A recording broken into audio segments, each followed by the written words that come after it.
Hello, ഇന്ന് നമുക്കൊരു വെളുത്തുള്ളി കറി ഉണ്ടാക്കിയാലോ. ഒരു പാൻ ചൂടാക്കി അതിലേക്ക് എണ്ണ ഒഴിച്ച് നമ്മളൊരു 6-7 അല്ലി വെളുത്തുള്ളി ആഡ് ചെയ്യുക.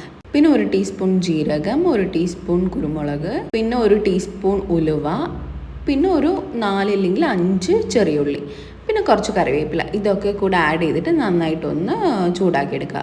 ഇവിടെ എന്താ ചെയ്യേണ്ടതെന്ന് വെച്ചാൽ ഉള്ളി വൈറ്റ് കളറായി വരില്ലേ, അതുവരെ നമ്മളൊന്ന് ഇളക്കി കൊടുക്കുക. അപ്പോൾ അത് വെള്ള കളറായി കഴിയുമ്പോഴേക്കും ഒരു മിക്സിയുടെ ജാറിലേക്ക് മാറ്റി ഒരു 2 തക്കാളിയും കൂടെ ആഡ് ചെയ്തിട്ട് നമ്മൾ ചൂടാറുമ്പോഴേക്കും ഒന്ന് അരച്ചെടുക്കുക. ഇത് വെള്ളം ചേർക്കാതെയാണ് ഞാനിവിടെ അരച്ചെടുത്തേക്കുന്നത്. എന്നിട്ട് അതൊരു സൈഡിലേക്ക് മാറ്റി വയ്ക്കുക. അടുത്ത് നമ്മൾ ചേർക്കേണ്ടത് നല്ലെണ്ണയാണ്. കുറച്ചൊരു 4 ടേബിൾ സ്പൂൺ നല്ലെണ്ണ, കടുക്, ഉലുവ, കുറച്ച് ഉഴുന്ന്, പിന്നെ കുറച്ച് കറിവേപ്പില. ഇവിടെ കടുക് നന്നായി പൊട്ടി കഴിയുമ്പോഴേക്കും നമ്മൾ ചേർക്കേണ്ടത് ഒരു 15 ചെറിയുള്ളി 2ആയി കട്ട് ചെയ്തതാണ് കേട്ടോ.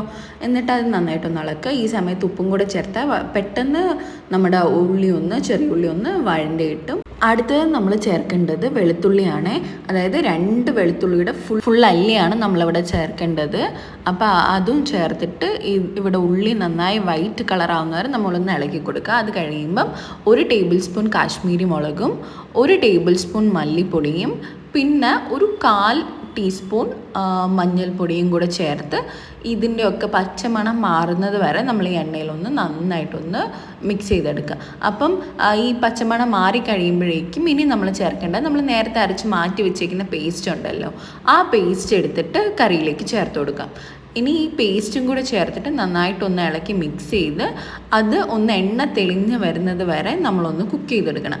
അപ്പോൾ ഇവിടെ ഇപ്പോൾ എണ്ണയൊക്കെ തെളിഞ്ഞ് വന്നിട്ടുണ്ട്. അപ്പോൾ എണ്ണ തെളിഞ്ഞ് വന്ന് കഴിയുമ്പോഴേക്കും നമ്മൾ അടുത്ത് ചേർക്കേണ്ടത് ചെറുനാരങ്ങ വലിപ്പത്തിലുള്ള പുളി പിഴിഞ്ഞ് വെച്ചതാണ് കേട്ടോ. ഇവിടെ പുളി ചേർക്കുമ്പോൾ ഒന്ന് ശ്രദ്ധിക്കുക. ചിലപ്പോൾ പുളി കുറച്ച് ഓവറായി പോയിട്ടുണ്ടെങ്കിൽ നമ്മുടെ ടേസ്റ്റ് കുറയും.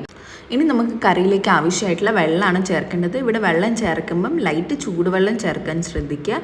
നിങ്ങൾക്ക് ഇത് തിക്നെസ്സിലാണ് വേണ്ടതെന്നുണ്ടെങ്കിൽ നിങ്ങൾക്ക് ഇവിടെ ചൂടുവെള്ളം ചേർക്കാതിരിക്കുക കേട്ടോ. ഇനി നമ്മൾ ചേർക്കേണ്ടത് കുറച്ച് ശർക്കരയാണ്. അപ്പോൾ ഇതുപോലുള്ള നല്ല സ്പൈസി ആയിട്ടുള്ള കറിയിലേക്ക് ശർക്കര ചേർക്കുമ്പം എക്സ്ട്രാ ടേസ്റ്റ് ഉണ്ടാവും കേട്ടോ. അപ്പം ഇനി നമ്മൾ ചെയ്യേണ്ടത് ഇതിൽ കുറച്ച് ലോ ഫ്ലെയിമിൽ വെച്ചിട്ട് നന്നായി എണ്ണ മേലെ ഇങ്ങനെ തെളിഞ്ഞ് വരില്ല, ഇതുപോലെ അതുവരെ ഒന്ന് കുക്ക് ചെയ്തെടുക്കുക. അത്രേ ഉള്ളൂ. Tasty curry ready. Thank you.